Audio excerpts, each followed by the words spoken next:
Well, welcome to another interview here on Faith Promise Weekend. It's so good to be joined by Andrew and Hayley Tarrant, and they are currently missionaries in El Paso, Texas, working with ministering to missionary kids and to with the Border Initiative.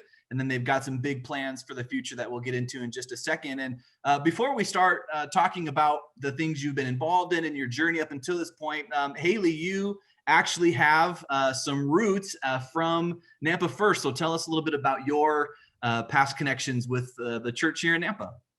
Yeah, Nampa First Church is my home church from when I was growing up. I was dedicated at Nampa First and grew up in Paul Johnson's children's ministry. And then I was on the puppet team for many years. And then and Don Berglund was my youth pastor. And so, I left Nampa in 2002 when I went to Olivet. So it's been a long time since I've, been able to visit Nampa First, but it's really touching that you guys have contacted us to hear some of our story. That's great. Yeah. And that puppet team is still going strong. We'll have you know. That's what I hear. Yeah, absolutely. It's great. The Practically People puppet. Right. That's still the banner it flies under. Yeah, absolutely. That's great. And Andrew, give us a little bit of your backstory, where you're from. Yeah, so I grew up in the United Kingdom in Scotland on the British Isles North District of the Church of the Nazarene, and grew up there, super involved in our district and on the Eurasia region as a kid and teenager, but then went to Olivet, which is where Hayley and I met at Olivet. I graduated in 2005 and Hayley in 2006. I studied youth ministry there, pastored in Canada for 11 years after Olivet, and then for the last 4 years, we've been working as missionaries with the church. Yeah, so take me through that process. What has the last 4 years looked like? What sorts of ministry have you been involved in? I've heard of the Border Initiative, but I don't know if there's a lot of people who are very familiar with that. So take us through some of that ministry and your ministry to missionary kids as well. Yeah, so in 2014, we were asked to join a team of people who were working with missionary kids. So we were pastoring in Canada on the Canada Pacific District, and we were asked if we would be willing to be a part of a team running an event called Rendezvous, which is like a 5-day boot camp for missionary kids in the Church of the Nazarene. And so we did that for a few years. And then because we just fell in love with that ministry and the other global missions personnel people we were working with, then they asked us if we'd like to work full-time with missionary kids. And so because missionary kids are dotted all over the world, they decided that there was a place they could use our physical presence, and that's in El Paso, because there's a ministry here called the Nazarene Border Initiative. Mm-hmm. And so we came to El Paso at the beginning of 2017. So it's been 4 years since we arrived here. And so for the last 4 years, we've been kind of working with missionary kids like remotely, like online, and then also running events, some events in the summer and some in the United States and some in different parts of the world, working with missionary kids. And then in the time in between, we've used our physical presence here to partner with churches along the border, especially in the El Paso and Juarez, which is the city on the Mexican side of the border, especially in this area, but also along the US-Mexico border, churches who are just wanting to engage in mission. And that's kind of what the Border Initiative is all about. It's helping churches on both sides of the border to engage in mission. North, south, south, north, and just partnerships. And so that's what we've been working in the last 4 years. Sure. What are some of the areas in that ministry that have really kind of brought you joy and fulfillment? Well, I would say, with the Nazarene Border Initiative, they're really a resource to local churches here on both sides of the border. And one of the churches responded to the some would say migrant crisis, and the asylum seekers coming from Central America and Mexico up to the border. And, that was really so impactful to be a part of that and to help organize this, really a 48-hour shelter for those for the asylum seekers who get processed and enter into the US. We were their first point of contact in the US, and that was really touching and moving to be a part of that. And then also just partnering with any church along the border who wants to engage where they are or across the border. And the church that became sort of our local church is actually a church in Juarez. We live 1 mile from the US-Mexico border. Wow. And so just about a 25-minute drive from our home, there's this thriving church in Juarez. In a middle-class Mexican neighborhood, and we just really bonded with some of the people there, and it was just fun to partner with them and what they're doing in their neighborhood, and seeing how we can connect churches on either side of the border. Obviously, there were teams that would come to El Paso from across the United States on work and witness trips, and so the Border Initiative also receives those teams. And so just partnering with anyone who's interested in doing mission along the US-Mexico border. Yeah, that's great. Now, in maybe the span of the next couple months, you have a big move in your future. So, what is the next step for you guys in ministry? Well, we're hoping in maybe 2 months. It's depending on COVID and where things are at with the pandemic and Europe. But we're hoping that we can deploy to Poznan, Poland, and start our ministry there with Jay and Tiana Sundberg, who had just moved from Budapest, Hungary to Poznan to pick up some of the work that previous Nazarene missionaries had done there and cultivated. And we're going to continue working in that way. And they're recruiting our skills. So Andrew, I'll be doing some youth leadership development across the Central Europe field. So there are 10 countries in the Central Europe field that goes all the way from Scandinavia down to Greece and Albania. And we only have about 13 churches through all those countries. Wow. And so there are people, and there are teenagers and youth groups, but there's not a coordinated leadership team across the field. And so I won't be in charge, but I've been asked to sort of partner with different leaders across the field to try and create a team of leaders across the Central Europe field for NYI. And then also we'll be the ministry coordinators in the city of Poznan. There's no Church of the Nazarene in Poznan at the moment, but there are other churches in Poland. There's 3 other churches.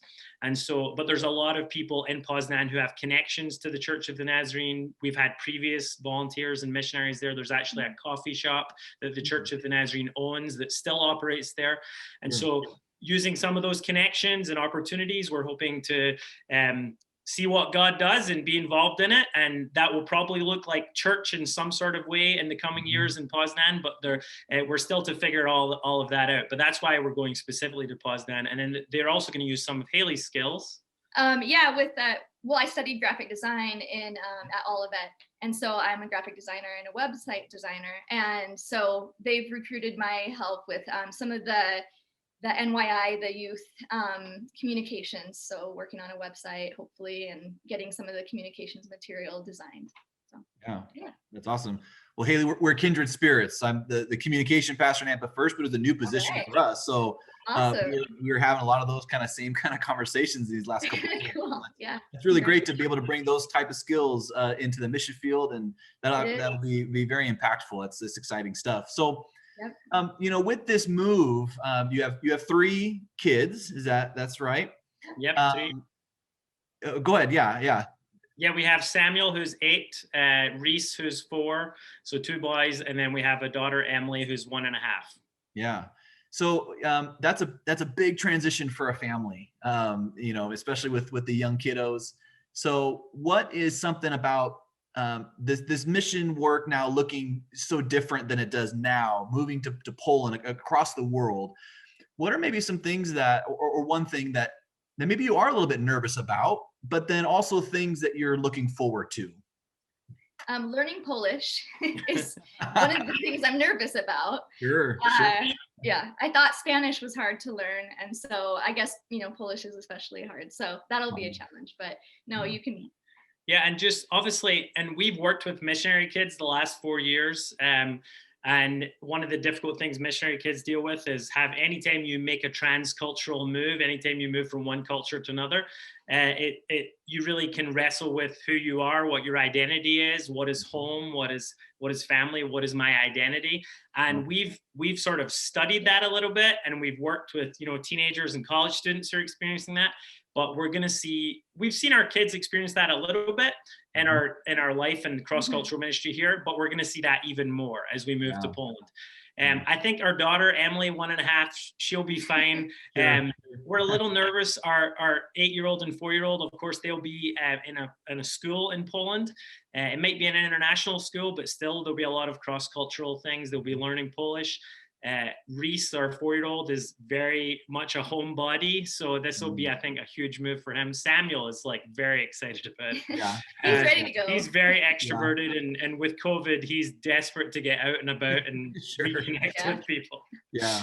So yeah, there is a mixture, but of course we're very excited about it too. It's exciting to experience new cultures and to go on an adventure as a family. And so it's a mixture of excitement and fear. And of course, that's really what following Jesus is always about. It's about following Jesus, and you don't know where he's going to take you and what he's going to do. And it's an adventure, and it's terrifying, and we're here for it. Yeah, that's great. We signed up. Yeah, I know the Nampa First people will be praying for your kids. They definitely hold a special place for missions and missionary kids. I mean, that's you'll have plenty of people, lifting your family up in that specific way in prayer for sure. So we're showing this interview on Faith Promise Weekend, and Faith Promise Giving gives to the World Evangelism Fund.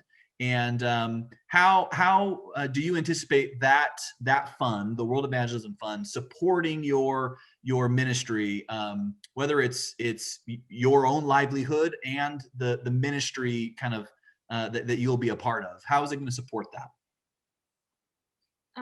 Okay. So World Evangelism Fund, of course, one of the ways, the most obvious ways that will benefit us is our salary and our medical insurance is supported through the World Evangelism Fund, which is what Faith Promise is all about. There are, of course, a lot of other expenses that go into global missions around the world. There's at the GMC, the Global Ministry Center in Lenexa, Kansas, there's a team of people who support missionaries in the Global Missions Department.